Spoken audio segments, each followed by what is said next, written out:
Que tout le monde sait qu'à Dakar, il y a malheureusement une vaste stratégie de fraude qui est mise en place. Mais quand on part dans un département comme Mbacké, qui abrite la ville sainte de Touba, j'ai déjà indiqué que dans la commission électorale qui se trouve au niveau de la gare routière de Mbacké, sur les 15 000 inscrits, il n'y a que 3 000 cartes qui ont été pour l'instant mises à disposition. Vous comprendrez que cela est fait dans un dessein pour empêcher les populations du département de Mbacké, particulièrement de la ville de Touba, de pouvoir exercer le jour J leurs devoirs citoyens.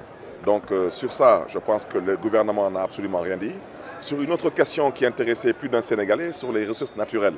Sur les ressources naturelles, je pense que la question qui est posée au gouvernement sénégalais n'est pas de savoir si on a trouvé un 6e, un 7e, un 8e ou un 10e puits. La question qui est posée par les Sénégalais, c'est de savoir est-ce qu'il y a eu deal sur le dos du peuple sénégalais ou pas.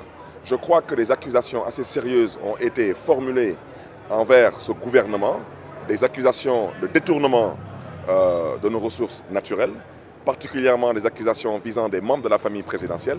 À l'heure où je parle, si ces accusations n'étaient pas fondées, je pense que dans une république qui se respecte, il y aurait au moins une commission d'enquête parlementaire, ce qui n'est pas le cas.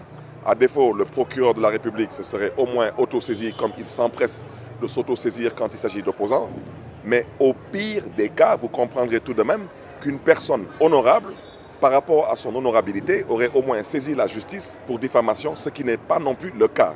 La plainte annoncée par certains membres de la famille présidentielle, ce n'était que du bluff.